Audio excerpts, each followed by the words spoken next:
Kamal, let's talk about the policy implications of all of this as well, because President Biden says the US is now on track to complete those emergency evacuations by the 31st of August. That's despite the Taliban giving him a red line, saying the US will face consequences if it's unable to do so. G7 leaders seem to be pushing back on that, but now there is some kind of consensus that they will be able to get American and Afghan allies, as well as others in the country, out in time. Do you think that's the right decision by Biden and the G7, given your experience on the ground now, knowing firsthand what it's like at the airport and in the country today?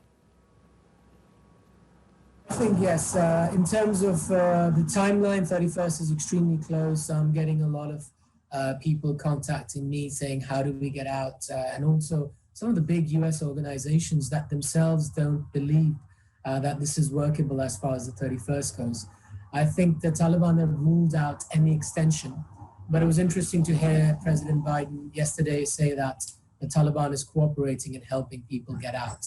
And from what I've seen on the ground, as I said, away from the media hype and the hysteria, the Taliban are trying to cooperate. Of course, there is a vacuum of government. The fact that there is no government in place in Kabul means that there is this uncertainty.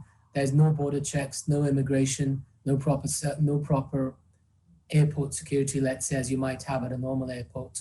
That makes it problematic. But I think as far as the evacuation deadline goes, some would argue it's the right thing because Biden simply wants to just get out, irrespective of what the criticism might be. But I think from a logistical perspective, you need at least 2 more weeks to get everyone out. And there are a lot of people, thousands of American and European citizens who are not even in Kabul at the moment. These are, of course, of Afghan origin who want to leave as well.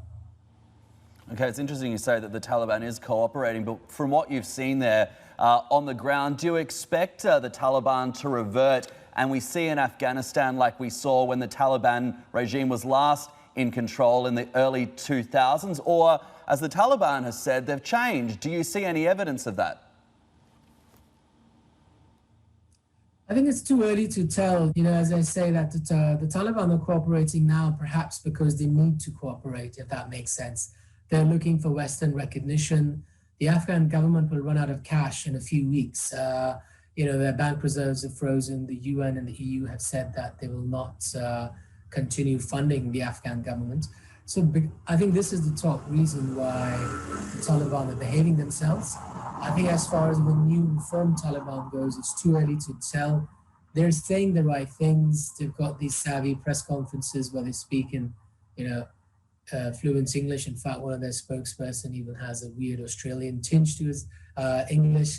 So I think they are saying the right things. It's far too early to know how serious they are in their so-called reformation, especially when it comes to women's rights, women's education, and an inclusive form of government. So you think there needs to be 2 more weeks in order to get people out of the country? What happens if, of course, this deadline is not extended beyond August 31st? And I'm wondering if you can confirm reports that are around that the Taliban are actually not letting Afghani citizens leave from this point in time. There have been some reports suggesting that, yes, foreign nationals can leave, but that some of those Afghanis that, of course, help some of the coalition partners are being prevented from arriving at the airport in Kabul and leaving. Yes, I think that's unfortunately true. As I was saying, that if you've got the right passport and visa, they allow you to leave. For Afghans, it's much harder. Even if you have a valid visa, you know, their line is that Afghanistan is safe and secure. You must stay here. Don't run away. And definitely, they are hunting down people who they think work, especially with the military, in terms of intelligence against the Taliban and the special forces. So it's harder for Afghans to leave, especially for men. For women and children, it's easier. They do stringently check people coming in terms of, as I said, what passport you carry.